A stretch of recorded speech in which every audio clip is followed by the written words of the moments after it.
할렐루야. 하나님은 여러분을 지극히 사랑하십니다. 하나님의 지극한 사랑으로 여러분 삶에 늘 변화가 나타나기를 주님의 이름으로 축복합니다.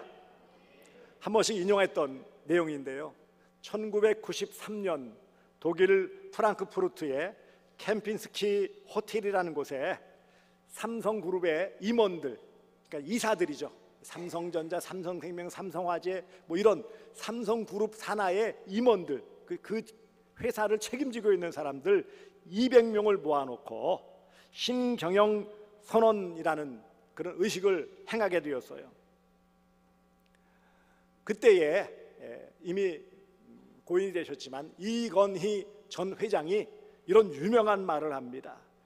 국제화 시대에 변하지 않으면 영원히 2류나 2.5류가 되고 지금처럼 잘해봐야 1.5류밖에 되지 않는다. 나부터 바뀌자. 마누라와 자식만 버리고 다 바꿔라. 이런 유명한 말을 했어요. 우린 뒤에 말만 마누라와 자식 말고 다 바꿔라, 이 말로 많이 회자되어지는데 그 의미는 뭐냐면 이런 아주 엄중한 힘든 상황에서 이 삼성, 이 큰 회사가 정말 인류 기업으로 나가기 위해서는 변화되어야 한다, 이런 것이 요지였어요. 그 뒤로 삼성은 무섭게 변화되어져 그 전까지는 별로 알아주지 않았었어요. 하지만 지금은요, 세계 곳곳에 삼성 제품들이 누리고 있어요. 삼성전자는 우리나라 주식회사의 1등 기업이에요. 세계적으로 알아주는 기업이에요. 그런데 거기에 중심 단어가 뭐였었죠? 변화예요, 변화. 그런데 여러분, 사람들이 변화하는 것을 좋아할까요? 싫어할까요?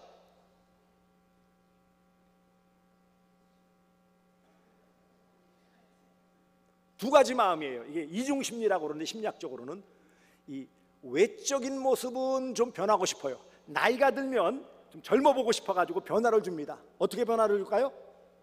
뽑기도 하고, 눈썹에 힘을 주어 문신을 넣기도 하고, 잡아당기기도 하고, 뭘 놔가지고 좀 탱탱하기도 하고.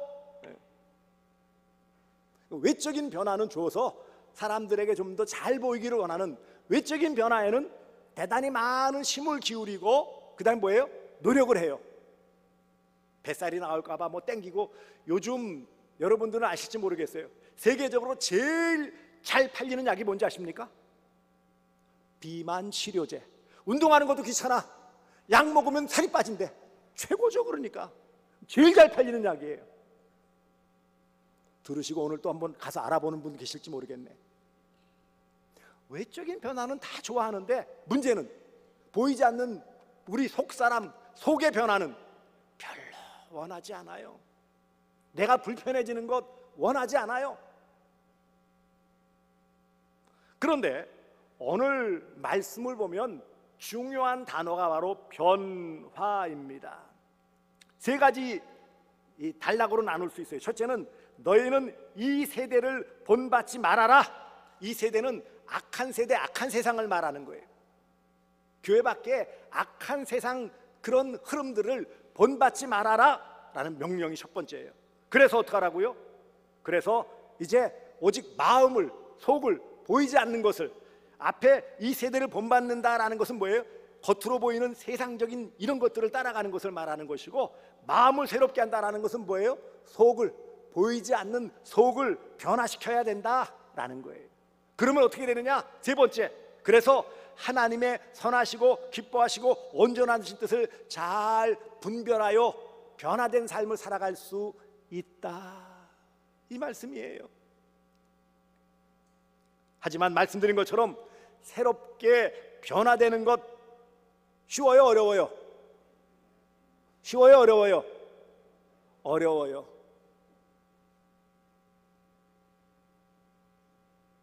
뭐 어디 이렇게 보니까는 뭐 뭘 하면서 이런 말들이 유행하더라고요. 참 쉽죠잉? 이런 말만 유행하더라고. 간단해 보이는 거 쉬워 보이지만, 그런데 보이지 않는 내 속에 있는 속사람, 속마음이 변하는 거를 그렇게 원하지 않아요. 왜 그럴까요? 안 보이니까.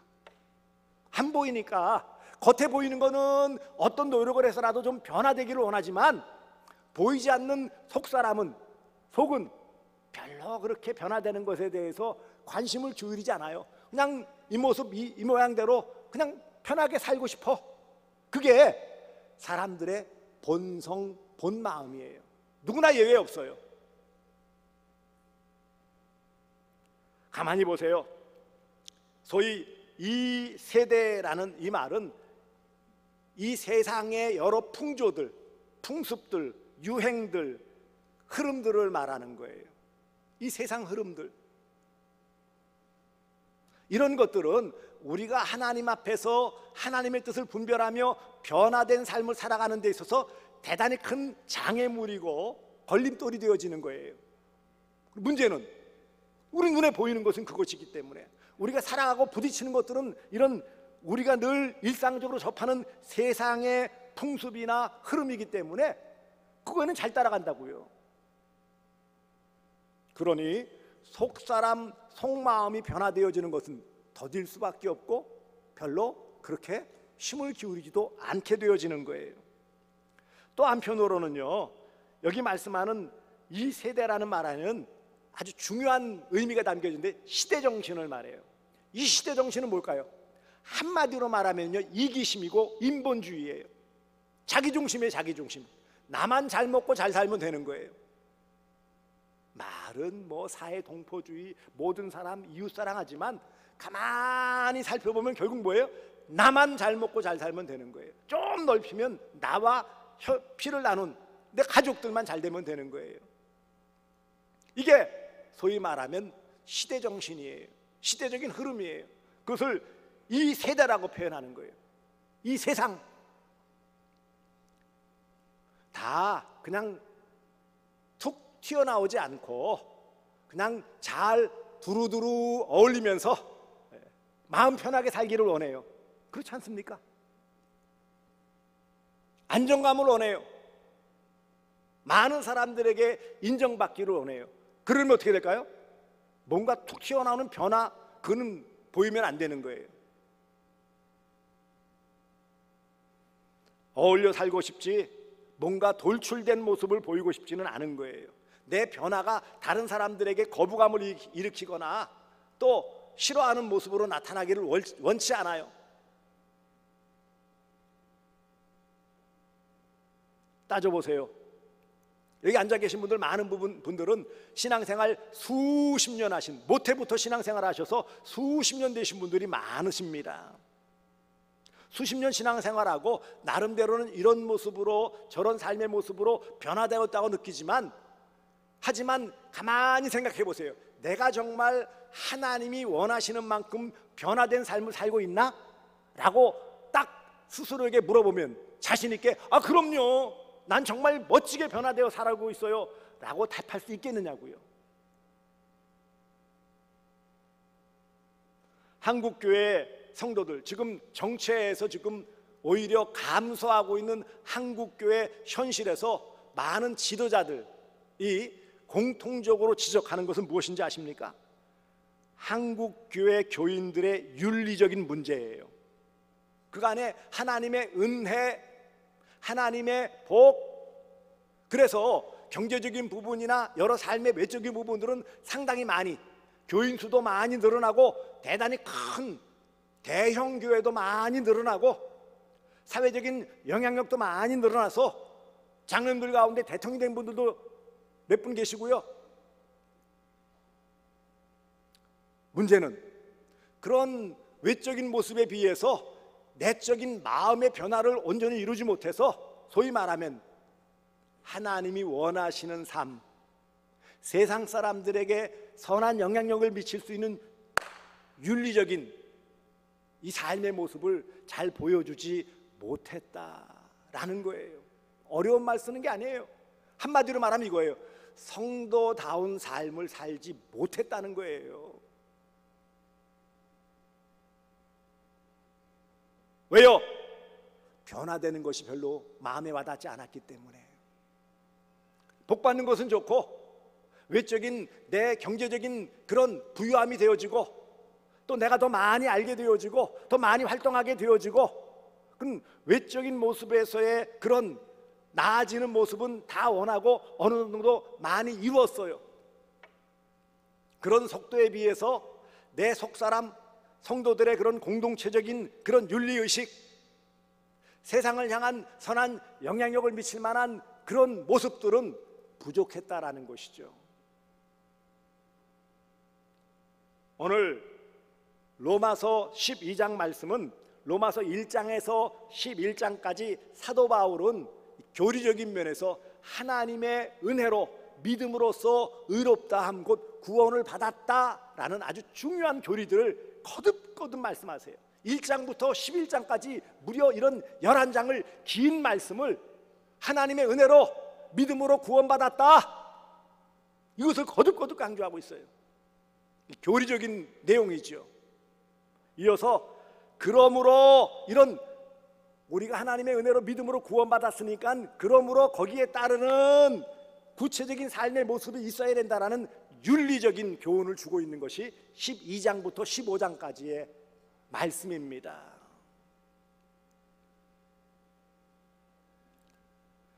믿음으로 곧 하나님의 은혜로 말미암는 믿음으로 구원받은 성도는 마땅히 삶의 변화를 통해 하나님의 뜻을 잘 분별하며 자신의 삶을 올곧게 살아가며 그래서 세상을 향하여 선한 영향력을 미쳐야 한다라는 것이 하나님의 뜻이에요. 그래서 오늘 주신 말씀의 세 가지 요지가 뭡니까? 다시 말씀드리면 이 세대를 본받지 말아라. 그러니까 세상의 흐름, 세상의 잘못된 가르침, 세상적인 생각, 사고방식, 이런 것들은 어떻게 해야 된다는 거예요? 본받으면 안 된다라는 거예요. 이것은 성경적인 가르침 곧 하나님의 뜻과는 반대되어지기 때문에 정말 그럴듯해 보이고 그게 나에게는 이익이 되어지는 것 같고 내가 그것 때문에 많은 것을 얻을 수 있을 것 같아도 그러면 안 된다라는 거예요. 안타깝게도 70년대 이후로 교회가 성장하면서 그런 하나님의 은혜, 구원에 대한 부분은 많이 강조하였지만 그럼 구원받은 이후에 어떻게 살아야 되느냐라는 삶의 부분, 이것은 제대로 우리가 가르치지 못했고 제대로 배우지 못했고 제대로 살아내지 못했기 때문에 결과는 뭐예요? 이 세대를 본받는, 이 세상 악한 풍조를 본받는 그런 모습으로 살아갈 수밖에 없었고, 그러니 뭐예요? 세상 사람들이 바라볼 때는 교회 다니는 사람이나 믿지 않는 자기들이나 별반 차이가 없는 거야. 근데 문제는 뭐라고요? 그런데 가만히 보니까 뜯어보니까 별반 다르게 살지 않는데 괜히 고상한 척하고 잘난 척하고 뭔가 다른 것처럼 한단 말이에요. 다르지 않는데 말하는 거나 생각하는 거나 살아가는 것들이 별 다르지 않는데 다른 것처럼 그렇게 말을 하고 행동을 하니까 그게 이상한 거죠. 오늘날 세상 사람들이 그렇게 보는 거예요. 차라리 대놓고 나쁜 짓 하든지 뭐 아닌 것처럼 고상한 것처럼 잘 사는 것처럼 착한 것처럼 그렇게 말은 떠들어대는데 실제 생활에서 자기들과 어울려 살아보니까 뭐예요? 다를 바가 없는 거예요. 왜 그렇다고요? 이 세상 풍조, 이 세대, 이 세상의 시대 정신을 따라갔기 때문이라는 거예요. 다름이 없다라는 거예요. 그래 뭐라고요? 이 세대를 본받지 말라. 문제는 뭐라는 거예요? 자꾸 본받고 있기 때문에 그래요.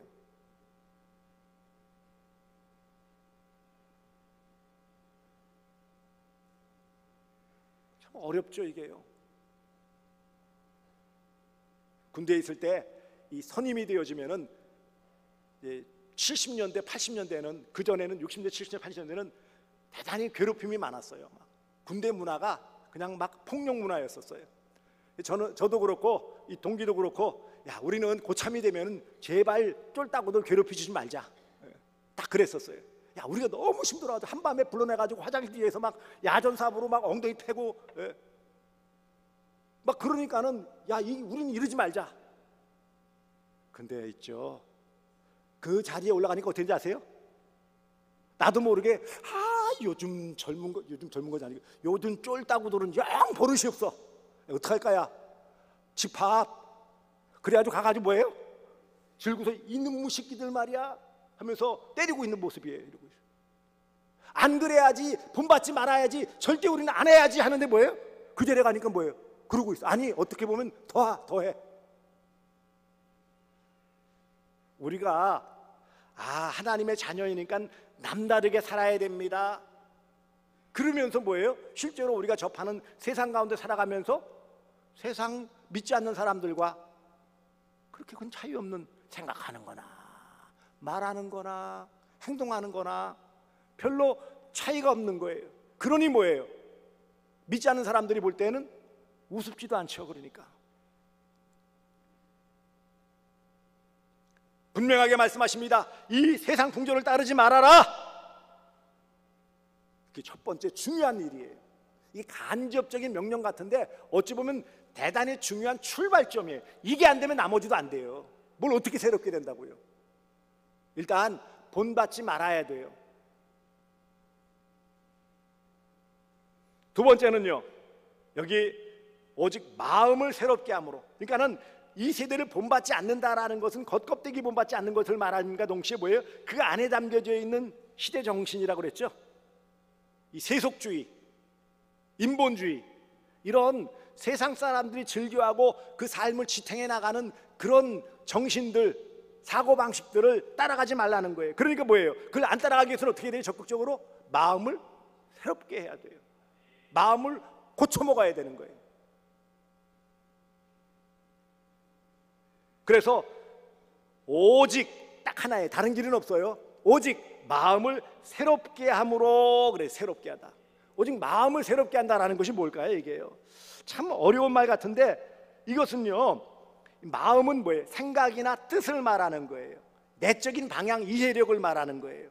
이해력과 사고력을 말하는 거예요. 그러니까 내 생각이나 내 뜻이나 이해력이나 사고방식을 어떻게 하라는 거예요? 새롭게 변화시켜야 된다는 거예요. 어떻게 해요? 속사람의 근본적인 변화를 이루어야 한다. 단순한 마음의 변화, 새로운 도덕관이 아니라 완전한 변화. 그러니까는 의식구조가 완전히 바뀌는 것을 말하는 거예요. 우리의 생각이 180도로 확 바뀌는 것을 말하는 거예요. 적당히 한 부분 살짝 바뀌는 게 아니에요. 그러기 위해서는 이런 변화라는 말 안에는 내가 의지적으로, 의도적으로 내가 변화되는 게 아니라 변화를 받으라는 말은 뭐예요? 누가 변화시키는 주체가 있는 거예요. 여기에는 담겨져 있지 않지만 이 말씀 안에는 뭐예요? 도우심, 성령의 도우심을 받아서 변화를 받으라, 이런 뜻이 담겨져 있는 거예요. 그러니까 세대를, 이 세상 풍조를 본받지 않고 내가 온전히 새롭게 되어지기 위해서는 내 인간적인 노력과 수고로서는 안 된다라는 것을 말씀해요. 내가 이번 한번 마음을 고쳐먹고 한번 결심을 해가지고 해봐야지. 아니요, 그게 아니고 여기 변화를 받으라라는 것은 뭐예요? 나는 수동적으로 가만히 있지만 아주 능동적으로 성령께서 내 마음을 확 바꿔주시는 거예요. 내 의지력을, 사고력을, 이해력을 바꿔주시는 거예요. 그래서 어떻게 하라는 거예요? 이렇게 마음, 내 생각과 뜻, 이것을 성령님의 도우심을 받아서 변화 받아라고 했을 때 이런 성령의 도우심으로 완전히 바뀌어지는 그런 상태를 말하는 거예요. 변화라는 것이 무슨 의미일까요? 변화는 사물의 성질이나 모양이나 상태가 바뀌어서 달라지는 것을 말하는 거잖아요. 그 변화라는 것은 우리가 예전에 가졌던 생각이나 어떤 행동이나 이런 의식이나 이해력이나 사고력이 뭐예요? 완전히 바뀌는 거예요. 달라지는 거예요. 이게 변화예요. 믿는 자 모든 성도들에게는 이것이 반드시 필요하고, 이 변화를 받는다는 것은 한 번 받는 게 아니라고 뭐예요? 계속해서 변화를 받는 것을 말해요. 그것을 신학적인 구원의 단계에서는 마지막 영화의 전에 있는 성화, 거룩해지는 거예요. 예수님 닮아가는 거예요. 이것을 가지고 결국은 이런 하나님의 선하시고 기뻐하시고 온전하신 뜻, 선하심, 기뻐하심, 온전하심은 하나님의 성품을 말하는 거예요. 우리를 바라보실 때 대하는 태도를 말하는 거예요. 하나님은 늘 우리를 어떻게 해요? 늘 선하심, 좋은 것으로 함께 해주시고요, 우리를 바라볼 때마다 기뻐하셨어요. 보시기에 심히 좋았더라 라고 늘 좋게 봐주시는 분이시고요, 온전하신다라는 것은 뭐예요? 그것은 신앙에 충분하다라는 것을 말씀하시는 거죠. 이런 하나님의 뜻을 잘 알게 되기 위해서는 뭐예요? 변화가 필요한 거예요. 성령의 도우심으로 변화되어지면 자연스럽게 하나님의 뜻을 알게 되어지고 분별하게 되어지고 이 세대와는 다른 삶의 모습으로 살아갈 수 있다라는 것을 말씀하십니다. 성령님은 우리 모든 믿는 자와 함께 하시고 성령 충만으로 거듭나게 하시고 성령으로 함께 해주셔서 변화된 삶, 그런 삶을 살 수 있도록 끊임없이 도와주시는 분이세요. 여기 이런 라이프웨이 리서치 공동대표인 에드 스태처와 톰 라이너라는 두 사람이 한 글에 이렇게 말을 했어요. 변해야 할 고통보다 변하지 않으면 받게 되는 고통이 더 클 때 우리는 변한다. 이 뭐 말이 어려운 것 같지만, 자, 일반적으로는 뭐예요? 변하지 않으려고 하잖아요. 하지만 변하지 않으면 더 큰 어려움, 고통이 있으면 어떻게 될까요? 변할 수밖에 없어요. 결국 그리스도인은 뭐예요? 변하고 싶지 않은 그런 옛사람의 모습이 있고 그런 마음들이 있지만, 그렇지 않으면 뭐예요? 하나님의 선하시고 온전하시고 기뻐하시는 뜻을 알 수가 없고, 그래서 아무런 삶에 의미가 없는 삶을 살기 때문에 그게 더 큰 고통이기 때문에, 큰 어려움이기 때문에 반드시 어떻게 된다는 거예요? 변화해야 한다라는 말씀을 주시는 것입니다. 하나님은 오늘 주신 말씀과 같이 모든 믿는 자, 구원받은 자들은 반드시 새롭게 변화되도록 은혜를 베풀어 주심을 잊지 마시기 바랍니다. 이렇게 우리는 정의할 수 있어요. 변화는 하나님의 뜻입니다. 따라서 합시다. 변화는 하나님의 뜻입니다. 다시 한번, 변화는 하나님의 뜻입니다. 변화는 이 세대를 본받지 않는 것이고, 변화는 마음을 새롭게 하고 삶을 변화시키고, 변화는 하나님의 뜻을 잘 분별해서 하나님의 자녀답게 살아가는 모습이 변화예요. 그런데 뭐예요? 하나님의 자녀라고 말은 하는데 삶은 변한 모습이 없으니까 뭐예요? 변화가 아닌 거예요. 여러분 이거 아세요? 변화하는 것이 두 가지가 있어요. 변하긴 변해. 우리 변했다니까는요 주장하지만, 변화라는 것은 아까 이 사물의 성질, 모양, 상태가 바뀌어지는 것을 말하는데, 왜? 변화가 두 가지가 있어요. 하나는 발효, 하나는 부패. 외부적인 요인, 주로 준위적인 세균에 의해서 물질이 변화되어질 때 좋은 방향으로 변화되어지는 것을 뭐라고 그래요? 발효라고 그래요. 그래서 메주나 이런 것들 발효되어지잖아요, 발효식품들. 그런데 부패는 뭐죠? 썩는 거예요. 발효는 여러분 잘 맡아보시면 향긋한 냄새가 나죠. 부패는 뭐예요? 악취가 나요. 그러니까 어떤 균에 의해서 변화되는지에 따라서 뭐예요? 발효로서 좋은 결과를 맞이하기도 하고, 어떤 균에 의해서 뭐예요? 악취가 나는 썩는 것이 되어지는 거예요. 결국 뭐예요? 발효, 성도에게서 변하는 성령의 도우심을 받아 선하신, 기뻐하시는, 온전하신 모습으로 잘 되어지는 모습, 발효와 같이 유익된 모습으로 바뀌는 게 변화예요. 그런데 물론 변화라고 지칭하지만, 그런데 뭐예요? 많은 경우에는 어떨까요? 그게 아니고요, 성령의 도우심이 아니고 세상 풍조를 따라가니까 어떻게 될까요? 오히려 부패, 악취를 풍기면서 이상한 삶의 모습으로 나타나니까 세상 사람들도 손을 흔들면서 싫어하는 거예요. 그게 오늘날의 모습이에요. 이게 마음 아프고 쓰리지만 우리의 현주소예요. 아니라고 누가 큰 소리 칠 수 있겠어요? 하나님이 기뻐하시는 변화는 마음의 변화예요. 속사람의 변화예요. 껍데기의 변화가 아니에요.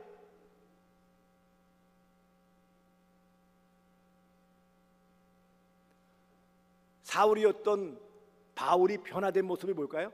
껍데기가 변했을까요? 아니요. 다메섹 도상에서 부활하신 예수님을 만나 변화된 다음에는 뭐예요? 완전히 다른 삶을 사는 거예요. 완전히 반대자의 삶을 사는 거예요. 전에는 어떤 모습이었을까요? 핍박자였고 폭행자였어요. 하지만 변화되어지는 뭐예요? 복음을 전하는 복음 전도자, 이방인의 사도로서의 모든 삶을 다 드렸어요. 그 전에 그렇게 좋아하고 따랐던 모든 명예와 지식과 모든 것들은 다 배설물로 여기면서 이제는 뭐예요? 하나님의 부르심을 따라 살아가는, 그것을 최고의 가치로 여기는, 하나님의 뜻을 분별하여 그 뜻을 따라가는 변화를 늘 추구했어요. 그래서 사도 바울이 한 말 중에 가장 유명한 말씀이 뭔지 아십니까? 나는 날마다 죽노라. 이게 무슨 뜻일까요? 나는 날마다 변화된다는 거예요. 주 안에서 하나님의 뜻을 품고 날마다 죽는 것과 같은 혹독한 과정을 겪을지라도, 대가를 치룰지라도 변화해야 된다는 거예요. 바뀌어야 된다는 거예요. 변화는 하나님의 뜻입니다. 우리 모두는 변해야 돼요. 변하지 않는다? 그럼 뭘까요? 그럼 부패예요. 아니, 내 뜻과 상관없이 둘 중에 하나로 된단 말이죠. 성령의 도우심으로 발효와 같이 유익된 모습으로 되든지, 아니면 여전히 세상과 함께 사탄에 의해서 뭐예요? 부패되는, 썩어지는 모습으로 살아가는지는 우리가 하나님을 향한 믿음의 태도를 통해 달라지는 거예요. 사랑하는 성도들이여, 어떻습니까 여러분? 오늘날 한국교회 성도들의 어떤 교인들의 윤리부재의 문제, 단지 외적인 어떤 현상이 아니에요. 근본적으로 하나님과의 관계가 이미 잘못되었기 때문에 우리의 삶의 모습에서는 그런 하나님의 은혜의 모습, 선하신 모습이 드러나지 않는 거예요. 세상 일반 윤리는요, 보통 사람들의 사회적인 양심이 기준이 되어진다면 기독교 윤리는 아니에요. 하나님과의 관계로서 나타나는 변화예요. 그게 기독교 윤리예요. 하나님께서 요구하시는 참된 예배는 우리의 변화된 삶이라는 것입니다.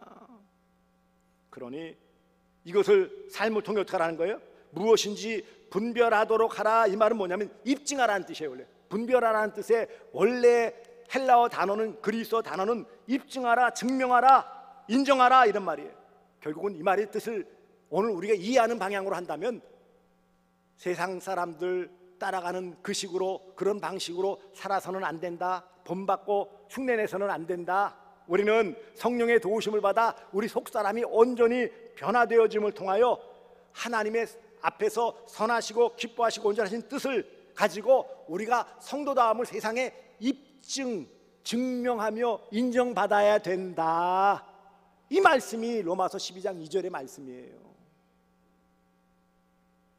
결국 이처럼 이 세대의 정신, 이런 세상 풍조를 따르지 않고 성령의 도우심으로 내적인 온전한 변화를 이루면 내 의지와 상관없이 하나님의 선하시고 기뻐하신 선한 온전하신 뜻을 삶을 통해 드러날 수밖에 없고, 그 삶을 통해 세상 사람도 인정해주고 감탄하는 삶을 살 수 있다니까요. 오늘날 누가, 어떤 믿음의 사람들이 세상 사람들을 감탄시킬까요? 오히려 감탄이 아니고 지탄의 대상이에요. 전에는 감탄을 주는 사람이 있었어요. 저렇게 사는 거구나. 그래서 기독교인 숫자가 적었을 때에도 세상 사람들이 불편해하면서도 그래, 그래도 믿는다면, 예수쟁이라면 저렇게 살아야지 하면서 감탄을 주는 사람들이 제법 있었어요. 오늘날에는요, 감탄은커녕 지탄의 대상이에요. 에이그, 믿는다는 것들이 저렇게, 에이그. 말씀을 맺습니다. 하나님의 뜻은 분명합니다. 이 세상 풍조, 악한 세대의 생각들이나 사고방식들 따라가지 말아라. 그러면 성령의 도우심을 받아 우리 중심 속사람이 완전히 변화를 받아야 한다. 날마다 그렇게 해서 삶을 통해 하나님의 뜻, 원하시고 기뻐하시고 선하시고 온전하신 뜻을 삶을 통해 잘 증명하며 살아가야 한다. 이것이 그리스도인의 삶의 원칙이다. 이렇게 사셔야 되는 거예요. 이런 삶을 사셔야 되는 거예요. 자연스럽게. 그럼 뭐예요? 삶의 열매는 자연스럽게 맺히는 거예요. 이런 귀한 복된 삶의 변화, 이것을 통해 하나님께 영광 돌리시는, 새롭게 변화된 삶을 통해 하나님 영광을 위해, 하나님 나라 확장을 위해 쓰임받아지는 귀한 성도들 되어주시기를 주 예수 그리스도의 이름으로 축복합니다. 기도하겠습니다. 사랑의 주님, 고맙습니다. 오늘 주신 말씀 우리가 잘 알고 있는 말씀이지만 이 말씀 안에 담겨져 있는 무거운 이 교훈의 말씀, 우리가 어찌다 감당해야 될지 참 어렵지만 성령 하나님 함께 해주시고 변화시켜 주심을 통해 하나님의 뜻을 잘 분별하여 변화된 삶으로 입증하며 살아가게 해주실 줄 믿습니다. 이것을 통해 위로는 하나님께 영광을 돌리며 우리 땅에서는 많은 사람들에게 선한 영향을 미치며 많은 사람들을 옳은 대로 이끌어올 수 있는 은혜를 베풀어 주시옵소서. 예수님의 이름으로 기도드리옵나이다. 아멘.